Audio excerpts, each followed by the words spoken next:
নতুন মামলায় হাজী সেলিম সহ গ্রেফতার ৩।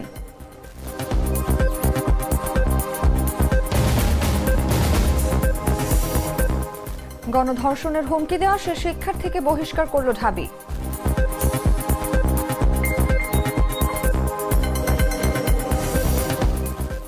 ব্রেন্ট ক্রিস্টেনসেনকে বাংলাদেশের নতুন রাষ্ট্রদূত মনোনয়ন দিলেন ট্রাম্প।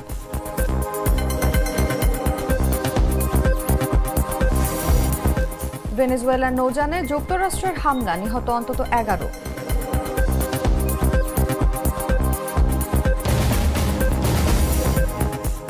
এবং স্পন্সর ছাড়াই এশিয়া কাপ খেলতে যাচ্ছে ভারত, বড় আর্থিক ক্ষতির শঙ্কা।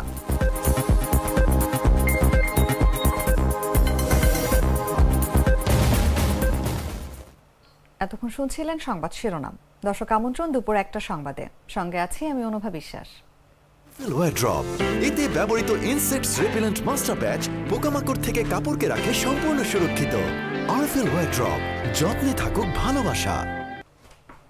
এবারে চলে যাচ্ছি পুরো খবরে। অতীতের সব রেকর্ড ভেঙে নতুন উচ্চতায় পৌঁছেছে স্বর্ণের দাম। বিশ্ববাজারে $৩,৫০০ ছাড়িয়ে গেছে প্রতি আউন্স স্বর্ণের দাম। জানা গেছে মার্কিন ডলার দুর্বল হয়ে পড়ার পাশাপাশি চলতি মাসে যুক্তরাষ্ট্রের কেন্দ্রীয় ব্যাংক ফেডারেল রিজার্ভ সুদের হার কমাতে পারে, এমন আশঙ্কায় বিনিয়োগকারীরা নতুন করে সোনা কেনার দিকে ঝুঁকে পড়েছেন। এর ফলেই এমন লাভ দেখা গেছে স্বর্ণের দামে। রয়টার্সের খবরে বলা হয়, মঙ্গলবার বিশ্ববাজারে স্বর্ণের দাম $৩,৫০৮.৫০ মার্কিন ডলার উঠেছে প্রতি আউন্স। বাংলাদেশি মুদ্রায় যা প্রায় $৪,২১,০২০ টাকা বা $1 সমান ১২০ টাকা ধরে। এই হিসেবে বিশ্ববাজারে প্রতি ভরি সোনার দাম পৌঁছেছে $১,৭৩,২৬০ টাকায়। হিসাব করে দেখা যাচ্ছে চলতি বছর এখন পর্যন্ত ৩০% বেশি বেড়েছে সোনার দাম, যা ইতিহাসের সর্বোচ্চ।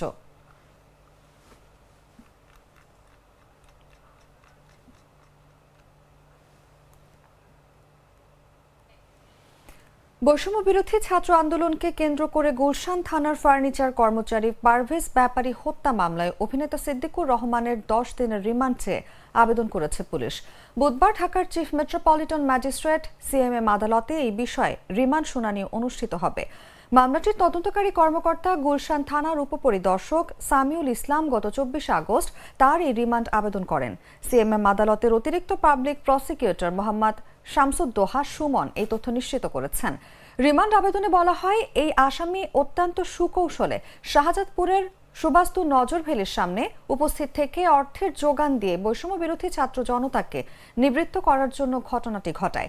এজাহার নামেও ২২৩ নম্বর আসামি হওয়ায় তার নেতৃত্বে এই মামলার ঘটনা ঘটে বলে জানা যায়।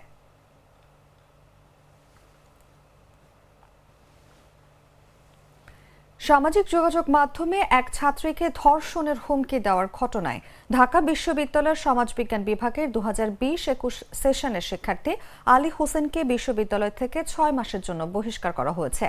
একই সঙ্গে আলী হোসেনের বিরুদ্ধে আনীত অভিযোগটি বিশ্ববিদ্যালয়ের যৌন নিপীড়ন বিষয়ক কমিটিতে প্রেরণ করা হয়েছে। বুধবার এই বিষয়ে গঠিত প্রক্টোরিয়াল সত্যানুসন্ধান কমিটির সুপারিশের আলোকে তাকে বহিষ্কারের এই সিদ্ধান্ত গ্রহণ করা হয়। এটি বিশ্ববিদ্যালয় অর্ডারে প্রদত্ত প্রক্টরের এখতিয়ারভুক্ত সর্বোচ্চ শাস্তি। আলী হোসেন শহীদ সার্জেন্ট জহুরুল হক হলের শিক্ষার্থী। এর আগে তার শাস্তির দাবি জানিয়ে বিশ্ববিদ্যালয়ের কাছে লিখিত অভিযোগ জানিয়েছিল ইসলামী ছাত্র শিবির এবং ডাকসু নির্বাচনে অপরাজেয় ৭১, অদম্য ২৪ প্যানেল। গেল ৩১ আগস্ট ডাকসু নির্বাচনে ইসলামী ছাত্র শিবির সমর্থিত ঐক্যবদ্ধ শিক্ষার্থী জোট প্যানেলের জিএস প্রার্থী এস.এম. ফরহাদের প্রার্থিতা চ্যালেঞ্জ করে হাইকোর্টে রিট করেন ঢাকা বিশ্ববিদ্যালয়ের এক ছাত্রী।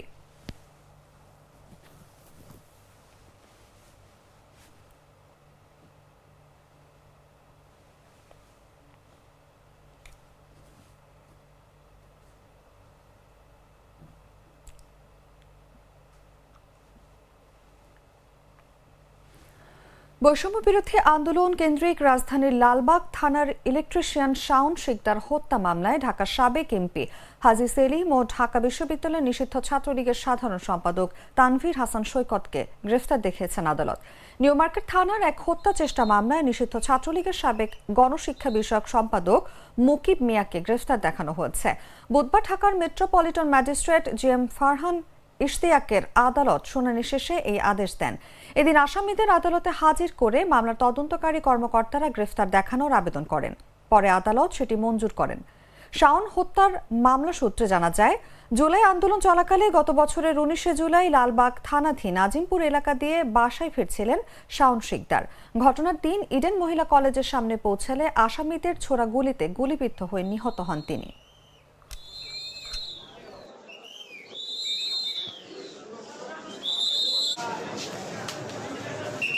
সিএমএম কোর্টের 27 নম্বর আদালত জনাব ফারহান ইশতিয়াক স্যারের আদালতে হাজী সেলিম এবং ছাত্রলীগের সাবেক ঢাকা বিশ্ববিদ্যালয়ের সাধারণ সম্পাদক তানভীর হাসান সৈকতকে লালবাগ থানার একটি হত্যা মামলায় শুনানি দেখানোর জন্য মামলার আয়ু আবেদন করেন। তাদেরকে আদালতে উপস্থাপন করে মামলার আয়ু আবেদন করলে আমরা রাষ্ট্রপক্ষে এই আসামিদের এই মামলায় সম্পৃক্ততা থাকার বিষয়ে আদালতকে বক্তব্য রাখলে আদালত এই আসামিদ্বয়কে উক্ত হত্যা মামলায় শুনানি দেখান। এভাবে খাওয়া যায়, এভাবেও খাওয়া যায়।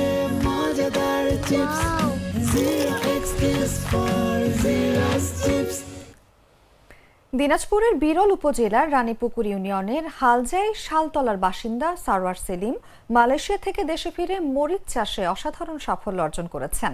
আধুনিক মালচিং ও ফেরোমন হলুদ ফাঁদ প্রযুক্তি ব্যবহার করে মাত্র 48 শতক জমিতে বিজলি প্লাস 2020 সালের মরিচে ইতোমধ্যে 3.5 লাখ টাকার বিক্রি সম্পন্ন করেছেন।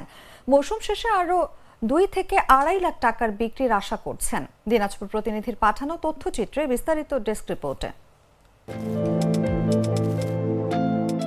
মালয়েশিয়া থেকে দেশে ফিরে মরিচ চাষে বাজিমাত করেছেন দিনাজপুরের বিরল উপজেলার রানীপুকুর ইউনিয়নের হালজাই শালতলার বাসিন্দা সারওয়ার সেলিম। আধুনিক মালচিং ও ফেরোমন হলুদ ফাঁদ প্রযুক্তি ব্যবহার করে মাত্র 48 শতক জমিতে তিনি বিজলি প্লাস 2020 জাতের মরিচ চাষে ব্যাপক সফলতা অর্জন করেছেন। ইতোমধ্যেই 3.5 লাখ টাকার মরিচ বিক্রি করেছেন তিনি। মৌসুম শেষে আরও 2.5 থেকে 3 লাখ টাকার মরিচ বিক্রির আশা করছেন। পাকা রাস্তার ধারে তার ক্ষেত জুড়ে এখন সবুজ মরিচে ভরপুর। সারোয়ারের দাবি, প্রচলিত সনাতন পদ্ধতি বাদ দিয়ে আধুনিক প্রযুক্তি ব্যবহার করায় কম সময়ে স্বল্প খরচে এবং রোগবালাইয়ের ঝুঁকি ছাড়াই তিনি এত ভালো ফলন পাচ্ছেন। মরিচ চাষে তার খরচ হয়েছে মাত্র 1,40,000 টাকা, অথচ আয় হবে প্রায় 6 লাখ টাকা। ইতোমধ্যেই মরিচ বিক্রি হয়েছে সর্বোচ্চ 220 ও সর্বনিম্ন 120 টাকা দরে। সারওয়ার জানান, মালয়েশিয়ায় 7 বছর কাটানোর পর 2023 সালের অক্টোবরে দেশে ফিরে ইউটিউব ও উপজেলা কৃষি কর্মকর্তার পরামর্শ নিয়ে প্রথমে করল্লা এবং পরে বর্ষাকালীন মরিচ চাষ শুরু করেন। তার মতে, বাপদাদার আমলের পদ্ধতিতে আর সফলতা পাওয়া যাবে না, এখন সময় স্মার্ট কৃষির। আমি খরচ করছি এখানে ইন টোটাল 1,60,000 টাকা আসবে আমার, এটা আমার খরচ। কিন্তু টোটাল দাম লাগতে পারে 6 থেকে 7 লক্ষ টাকা, প্রায় 4-5 লাখ টাকা আমার এখানে প্রফিট থাকবে। এটা ইনশাল্লাহ এটা আশা করতে পারি। আমি ওখানে এই যুবকদের উদ্দেশ্যে বলতে চাই, তারা এখন কিন্তু গেম খেলে টাইম নষ্ট করতেছে। এগুলো না করে যদি জমি লিজ নিয়েও যদি স্মার্ট পদ্ধতিতে কৃষি করে তারা ইমপ্রুভ হবে। স্থানীয় মরিচ ব্যবসায়ীরা বলেন, বর্ষায় মরিচের উৎপাদন কম হয় বলে দামও বেশি থাকে। সেলিমের মরিচ এবার 230 টাকা কেজি পর্যন্ত কিনেছেন তারা। আমার ছোট ভাই আমার গ্রামে সেলিম, তার কালকে মনে নিয়ে গেছি 120 টাকা কেজি কাটা বেচছি, মানে পাইকার কাছে 120 টাকা বেচছি, পরে 130 টাকা দাম। খুচরা কাস্টমার নয়, কিন্তু পাইকার কাছে দিছি, ওরা কিন্তু খুচরা বেচবে। কিন্তু বিষয়টা হচ্ছে কি, আজকে কালকে মাল এসেছি, আজকে টাকা দিলাম 120 টাকা কেজি, মনে করো ওদেরকে দিলাম, কেন উনি কিন্তু খুব একটা খুশি। নিউজ ডেস্ক, জাগো নিউজ। বিএনপির কেন্দ্রীয় কমিটির গবেষণা বিষয়ক সম্পাদক ও আরাফাত রহমান কোকো ক্রীড়া সংসদের কেন্দ্রীয় সাধারণ সম্পাদক কৃষিবিদ শামীমুর রহমান শামীম বলেছেন, বিএনপির চেয়ারপারসন বেগম খালেদা জিয়া ও তারেক রহমানের নির্দেশে আরাফাত রহমান কোকো ক্রীড়া সংসদের উদ্যোগে সারা দেশে তরুণদের মাঝে ক্রীড়া সামগ্রী বিতরণ করা হচ্ছে। বিএনপির 47তম প্রতিষ্ঠা বার্ষিকী উপলক্ষে মোংলার মিঠাখালী মাঠে আরাফাত রহমান কোকো ক্রীড়া সংসদের আয়োজনে অনুষ্ঠিত 8 দলীয় ফুটবল টুর্নামেন্টের উদ্বোধনী অনুষ্ঠানে প্রধান অতিথির বক্তৃতায় তিনি কথা বলেন। তিনি সময় বলেন, তরুণরা লেখাপড়ার পাশাপাশি খেলাধুলায় যেন সম্পৃক্ত থাকতে পারে, সেজন্য বিএনপির এই উদ্যোগ। ফলে তারা মাদক ও সন্ত্রাস থেকে দূরে থাকতে পারবে। আগামী রাষ্ট্রনায়ক তারেক রহমানের নেতৃত্বে স্বনির্ভর দেশ গড়ে তোলা হবে। এ সময় উপস্থিত ছিলেন উপজেলা বিএনপির সভাপতি মান্নান হাওলাদার সহ অন্যান্যরা। শিক্ষার পাশাপাশি জ্ঞানের আলো ছড়িয়ে দেওয়ার পাশাপাশি তাদেরকে শারীরিকভাবে মানসিকভাবে সুসংগঠিত করার জন্য নাগরিক হিসেবে গড়ে তোলার জন্য লেখাপড়ার পাশাপাশি মাদক সন্ত্রাস থেকে দূরে রাখার জন্য তাদেরকে আমরা ক্রীড়াঙ্গনে বেশি বেশি সম্পৃক্ত করব। এটি হলো আমাদের দলের আদর্শ এবং নীতি।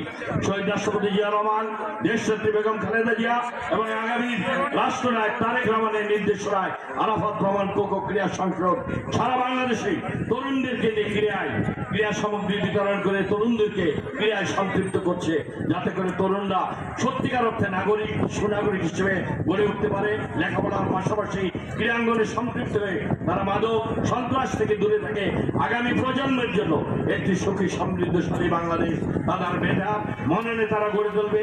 সেই লক্ষ্যে তরুণদেরকে এদেশের ছাত্র সমাজ, যুব সমাজ সবাইকে নিয়ে আমরা একটি সুন্দর খোদা দারিদ্র্যমুক্ত বৈষম্যহীন ন্যায় ইনসাফে একটি বাংলাদেশ গড়ে তুলব। বেশি পাকা টমেটো আর সিক্রেট রেসিপির কম্বিনেশনে তৈরি ব্রাউন সসের বস। জানাবো আন্তর্জাতিক সংবাদ।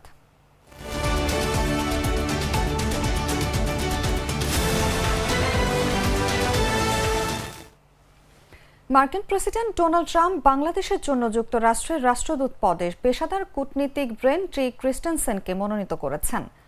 হোয়াইট হাউস এই মনোনয়নের বিষয়টি দেশের সিনেটে শুনানির জন্য পাঠিয়েছে। ক্রিস্টেনসেনের দীর্ঘ কূটনৈতিক ও প্রশাসনিক অভিজ্ঞতা রয়েছে এবং তিনি 2025 সালের 20 জানুয়ারি থেকে আন্ডার সেক্রেটারি হিসেবে দায়িত্বে নিযুক্ত ছিলেন। বিস্তারিত জাগো রিপোর্টে।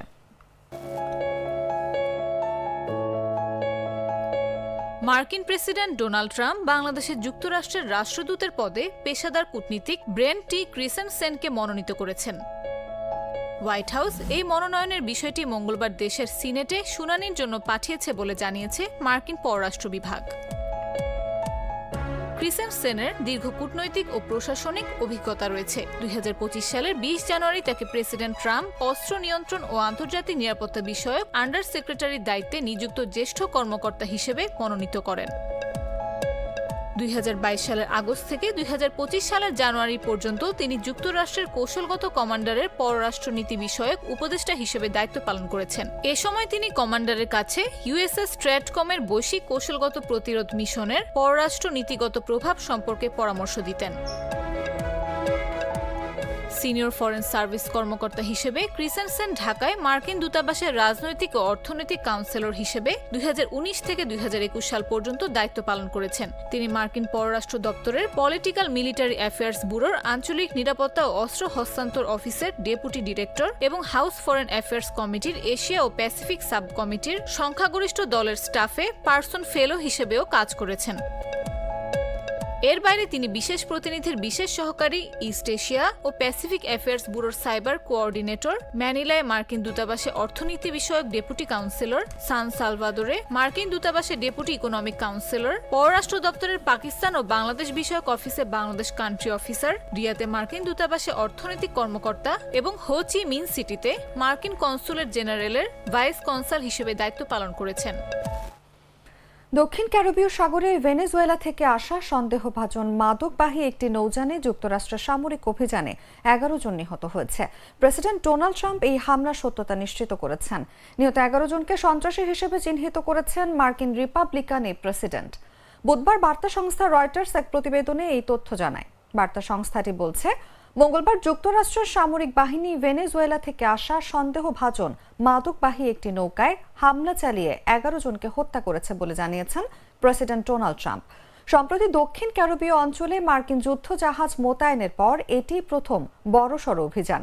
হোয়াইট হাউসে সাংবাদিকদের ট্রাম্প বলেন, কয়েক মিনিট আগে একটি মাদকবাহী নৌকা গুলি করে উড়িয়ে দেওয়া হয়েছে। এতে বিপুল পরিমাণ মাদক ছিল। পরে ট্রাম্প তার ট্রুথ সোশ্যাল প্ল্যাটফর্মে একটি ভিডিও শেয়ার করেছেন, যাতে আকাশ থেকে ধারণ করা ড্রোন ফুটেজে সমুদ্রের একটি স্পিডবোট বিস্ফোরিত হয়ে আগুন জ্বলতে দেখা যায়।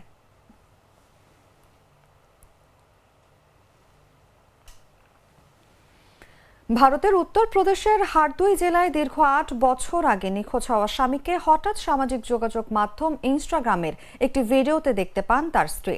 ভিডিওতে দেখা যায় তিনি অন্য এক নারীর সঙ্গে বসবাস করছেন এবং পালিয়ে গিয়ে আরেকটি বিয়ে করেছেন বলে অভিযোগ উঠেছে। বিস্তারিত জাগো রিপোর্টে। দীর্ঘ 8 বছর আগে নিখোঁজ হয়েছিলেন স্বামী। বহু খোঁজাখুঁজি করেও তার কোনো হদিস মেলেনি। হঠাৎ সেই ব্যক্তিকে সামাজিক যোগাযোগ মাধ্যম ইনস্টাগ্রামের একটি ভিডিও রিলে দেখতে পান স্ত্রী। এ সময় তার সঙ্গে ছিল অন্য এক নারী। সম্প্রতি চাঞ্চল্যকর এই ঘটনাটি ঘটেছে ভারতের উত্তরপ্রদেশের হারদই জেলায়। ভিডিওতে দেখা যায় ওই ব্যক্তি অন্য এক নারীর সঙ্গে বসবাস করছেন। তিনি পালিয়ে গিয়ে আরেকটি বিয়ে করেছেন বলেও অভিযোগ উঠেছে।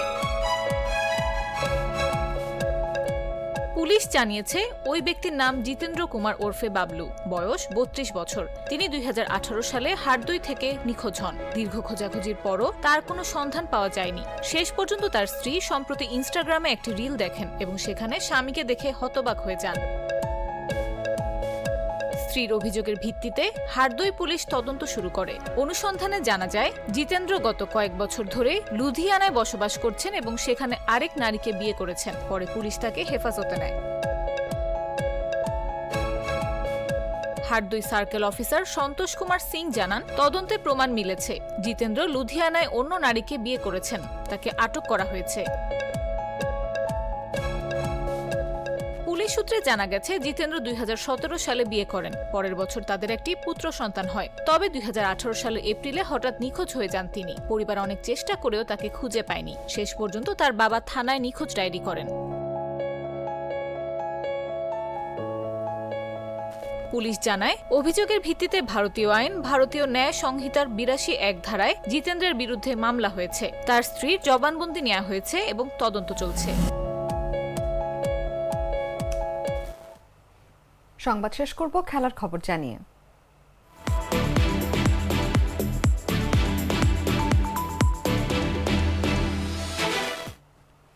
মূল স্পন্সর ছাড়াই আসন্ন এশিয়া কাপ খেলতে যাচ্ছে ভারত। গত মাসে ড্রিম 11 ভারতীয় ক্রিকেট বোর্ড বিসিসিআইয়ের সঙ্গে করা চুক্তি থেকে সরে দাঁড়ানোর তৈরি হয়েছে এই সংকট। মঙ্গলবার নতুন স্পন্সর খোঁজার প্রক্রিয়া শুরু করেছে বিসিসিআই। জাতীয় দলের লিড স্পন্সরশিপ অধিকার পেতে আগ্রহী প্রতিষ্ঠানগুলোর কাছে আবেদনপত্র প্রেরণের আহ্বান জানিয়েছে সংস্থাটি। আগ্রহী প্রতিষ্ঠানগুলো আগামী 12 সেপ্টেম্বর পর্যন্ত আবেদনপত্র সংগ্রহ করতে পারবে এবং 16 সেপ্টেম্বরের মধ্যে বিড জমা দিতে হবে। তবে এর আগে 9 সেপ্টেম্বর থেকে শুরু হয়ে 28 সেপ্টেম্বর পর্যন্ত চলবে এশিয়া কাপ। গেল মাসে ভারত সরকার অনলাইন গেমিং প্রচার ও নিয়ন্ত্রণ বিল পাশ করে, যেখানে রিয়েল মানি গেমিং নিষিদ্ধ করা হয়। আর ড্রিম 11-এর মূল ব্যবসাই ছিল এই রিয়েল মানি গেমিং। এই পরিস্থিতিতে ড্রিম 11 বিসিসিআইকে জানায় যে তাদের চুক্তি থেকে সরে দাঁড়াতে হবে। চুক্তিতে সরকারিভাবে কোনো নিয়ম পরিবর্তন হলে বেরিয়ে যাওয়ার ধারা ছিল।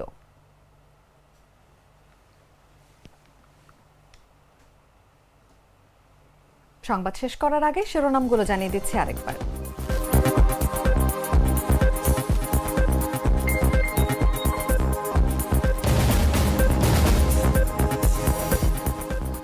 নতুন মামলায় হাজী সেলিম সহ গ্রেফতার 3।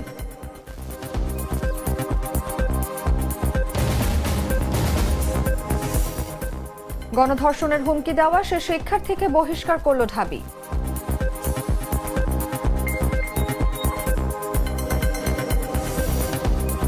ব্রেন ক্রিস্টেনসেনকে বাংলাদেশের নতুন রাষ্ট্রদূত মনোনয়ন দিলেন ট্রাম্প।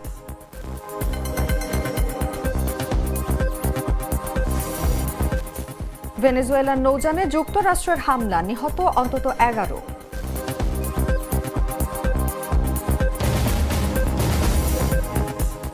এবং স্পন্সর ছাড়াই এশিয়া কাপ খেলতে যাচ্ছে ভারত, বড় আর্থিক ক্ষতির শঙ্কা।